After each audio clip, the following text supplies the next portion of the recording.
20 August 2025, Dream 11 MPL, Winzo suddenly banned. 50 crore से ज्यादा users तक, 2 लाख से ज्यादा जॉब्स एट रिस्क। क्या सच में इतना बड़ा नुकसान हुआ? चलिए देखते हैं पूरी डेटा बेस्ड रियलिटी। भारत की ऑनलाइन गेमिंग इंडस्ट्री आज लगभग 3 अरब 700 करोड़ डॉलर यानी लगभग 29,000 करोड़ रुपए के करीब है।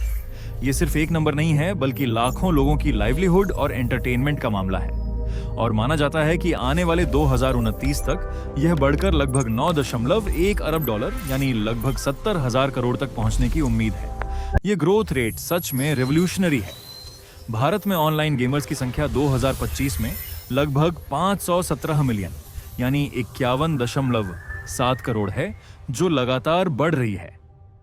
यह मैसिव यूजर बेस दुनिया में सबसे बड़ा गेमिंग कम्युनिटी बनाता है। 2024 में ऑनलाइन गेमिंग सेक्टर ने लगभग 18,150 करोड़ का कुल रेवेन्यू जनरेट किया था। इसमें शामिल थे entry fees, contest winnings, subscriptions और एडवर्टाइजमेंट से होने वाली कमाई। ये पूरा ecosystem thousands of jobs, lakhs of families और क्रोर्स ऑफ एंटरटेनमेंट सीकर्स को सपोर्ट करता है। गेमिंग इंडस्ट्री अब भारत की डिजिटल इकोनॉमी का एक मेजर पिलर बन गई है। तो जब हम बात करते हैं ड्रीम 11, MPL, विंजियो जैसे प्लेटफॉर्म्स के बैनिंग की, तो ये सिर्फ एप्स का बैंड होना नहीं है। ये एक पूरी डिजिटल इकोनॉमी और मिलियंस ऑफ पीपल के डेली रूटीन को अफेक्ट करता है। क्या सच में इतना बड़ा नुकसान हुआ है? डेटा यही कह रहा है कि यह इंपैक्ट मैसिव है, लेकिन पूरी स्टोरी अभी भी अनफोल्ड हो रही है। इस बैन के फाइनेंशियल इंप्लीकेशंस सिर्फ गेमिंग कंपनीज तक सीमित नहीं है, बल्कि यह सरकारी रेवेन्यू स्ट्रीम्स पर भी गंभीर असर डाल रहा है। फाइनेंशियल ईयर 24 में ही गेमिंग सेक्टर ने 6,909 करोड़ रुपए जीएसटी राजस्व योगदान किया, जो मुख्यतः एंट्री फीस, कॉन्टेस्ट विनिंग्स और सब्सक्रिप्शन फीस से आया।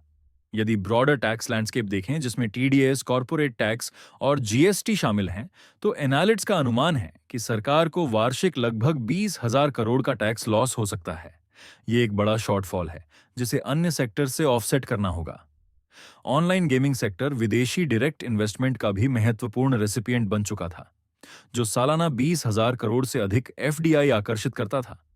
साथ ही लगभग 50 करोड़ यूजर्स अब फैंटेसी स्पोर्ट्स और स्किल बेस्ड गेमिंग प्लेटफॉर्म्स तक पहुंच खो सकते हैं। चलिए जानते हैं अब कौन कौन सी कंपनी को कितना नुकसान हुआ है। द ऑनलाइन गेमिंग बिल 2025 ने भारत की रियल मनी गेमिंग इंडस्ट्री के कई बड़े प्लेयर्स को बैन कर दिया है। ये कंपनीज मिलकर देश के गेमिंग मार्केट और इकोनॉमी का एक महत्वपूर्ण हिस्सा रिप्रेजेंट करती हैं। सबसे पहले बात करते हैं इंडिया की richest fantasy sports gaming dream 11 की। इसके फाउंडर आश जैन और भावित शेठ हैं, जो आईपीएल के साथ जुड़कर लोगों के दिल और पॉकेट दोनों जीत रहे थे। लेकिन एक ही बिल के साथ सब कुछ बदल गया, जिसकी कमाई 2023 वर्ष में कुल 6,384 करोड़ की थी, 2024 में और बढ़कर 7,000 करोड़ की हो गई। वो अब सड़क पे आ गया। इतना बड़ा प्लेटफॉर्म हो गया था कि सिर्फ टाइटल स्पॉन्सरशिप और आईपीएल प्रमोशन से ड्रीम 11 को लगभग 500 से 700 करोड़ रुपए रेवेन्यू मिलता था आईपीएल सीजन के दौरान। Match time ads, social media campaigns और कोलैबोरेशंस जैसे पेप्सी और फ्लिपकार्ट के साथ सबसे रेवेन्यू और यूजर एंगेजमेंट डबल होता था। ये आईपीएल सीजन ड्रीम 11 के लिए एक गोल्डन मार्केटिंग ऑप्शन था। सरकार को ही सिर्फ साल का 600 करोड़ से 700 करोड़ देता था। बैन के बाद ड्रीम 11 का आईपीएल स्पॉन्सरशिप इमीडिएटली टर्मिनेट हो गया। रेवेन्यू लॉस ह्यूज है, अरबों के कॉन्ट्रैक्ट्स और एड्स का इफेक्ट हो गया। यूजर्स का एक्सपीरियंस और कॉन्टेस्ट का एक्सेस भी वैनिश हो गया। ऐसे ही और भी कंपनीज हैं, जैसे एमपीएल, जिसकी 2023 की रेवेन्यू 874 करोड़ की और 2024 में बढ़कर 1,067 करोड़ की कमाई चली गई। गेम्स टू PRL7 भी 2023 में 1,988 करोड़ की थी और ये 2024 में बढ़कर 2,200 करोड़ हो गई। और एक पॉपुलर गेम बहुत पीक पे था, विंजो, जिसकी कमाई 2023 में 619 करोड़ की कमाई थी और 2024 में बढ़कर 1,055 करोड़ की कमाई की। बाकी आप सारी गेम्स की रेवेन्यू देख सकते हैं स्क्रीन पे। अब बात करते हैं, जब गवर्नमेंट ने बैंड का बिल पास किया तो कंपनी पूरी तरह से धराशायी हो गई।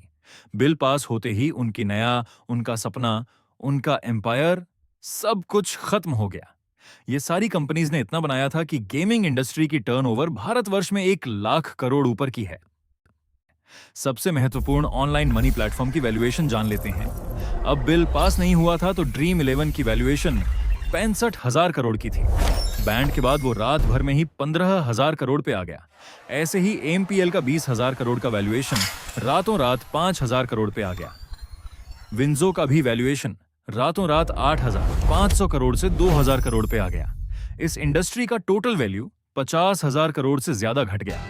यह अब तक के सबसे बड़े सेक्टोरल लॉसेस में से एक है। इसका असर सिर्फ कंपनीज पर नहीं बल्कि उनके इन्वेस्टर्स, एम्प्लॉइज और गेमिंग इंडस्ट्री के आसपास बने स्टार्टअप्स पर भी पड़ा है। आइए जानते हैं कि आखिर क्यों सरकार को यह कठोर कदम उठाना पड़ा। पहला कारण है एडिक्शन और यूथ डिस्ट्रैक्शन। कई मामलों में यह पाया गया कि गेमिंग एडिक्शन ने वित्तीय और व्यक्तिगत जीवन पर नकारात्मक असर डाला और कुछ मामलों में रिपोर्टेडली सुइसाइड और परिवार की जमा पूंजी के नुकसान तक की घटनाएं हुईं। ये प्लेटफॉर्म्स युवाओं में ध्यान भटकाने और मानसिक दबाव का मुख्य कारण बन रहे थे। दूसरा कारण है मैसिव फाइनेंशियल लॉस। लगभग 45 करोड़ लोग इस सेक्टर में शामिल थे और सरकार के अनुमान के अनुसार उपयोगकर्ता सामूहिक रूप से हर साल लगभग 20,000 करोड़ खो रहे थे, जिससे आर्थिक और सामाजिक स्थिरता पर समुदायों में असर पड़ रहा था। तीसरा कारण है लीगल लूपहोल्स और जीएसटी मिसयूज। कुछ फैंटेसी और skill based gaming operators GST और टीडीएस लूपहोल्स का फायदा उठा रहे थे। सही रेगुलेशन के बिना इलीगल अर्निंग्स, टैक्स इवेजन और फ्रॉडुलेंट एक्टिविटीज को अंजाम देना आसान हो गया था। चौथा कारण है सिक्योरिटी और data risks. Real money platforms ने फाइनेंशियल ट्रांजैक्शन सिक्योरिटी और यूजर डेटा प्रोटेक्शन के लिए जोखिम पैदा किया। साइबर फ्रॉड और हैकिंग इंसिडेंट्स भी रेगुलेटरी अथॉरिटीज के लिए चिंता का कारण बने। पांचवा और सबसे बड़ा कारण है मनी लॉन्ड्रिंग और फाइनेंशियल क्राइम।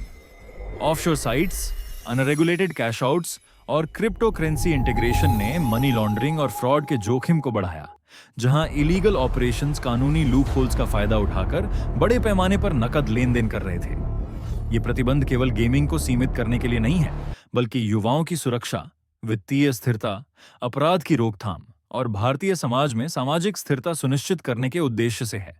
गवर्नमेंट के लिए नुकसान की बात करें तो सबसे बड़ा असर है एनुअल रेवेन्यू और जीएसटी में भारी कमी। साथ ही लगभग 2 लाख जॉब्स और उससे जुड़ी इकोनॉमिक एक्टिविटी पर भी असर पड़ेगा। एफडीआई इनफ्लो भी घट सकता है और स्पॉन्सरशिप्स और मीडिया रेवेन्यू में गिरावट से आईपीएल जैसे बड़े इवेंट्स प्रभावित होंगे। लेकिन सरकार के लिए कुछ फायदे भी हैं। इस बैन से लगभग 45 करोड़ यूजर्स को संभावित फाइनेंशियल लॉस से सुरक्षा मिलेगी। इसके अलावा मनी लॉन्ड्रिंग, ऑफशोर बेटिंग और फाइनेंशियल फ्रॉड पर कड़ी नजर रखी जा सकेगी। पब्लिक वेलफेयर बढ़ेगा और समाज में स्टेबिलिटी आएगी। पब्लिक के लिए नुकसान यह है कि स्किल्ड गेमिंग करियर अपॉर्चुनिटीज खत्म हो जाएंगी, स्पॉन्सरशिप्स, लीग्स और स्पोर्ट्स इवेंट्स भी प्रभावित होंगे। इसके साथ ही इलीगल और ऑफशोर साइट्स का बढ़ना भी लोगों को अनरेगुलेटेड प्लेटफॉर्म्स तक एक्सपोजर दिला सकता है। पब्लिक के लिए फायदे भी हैं।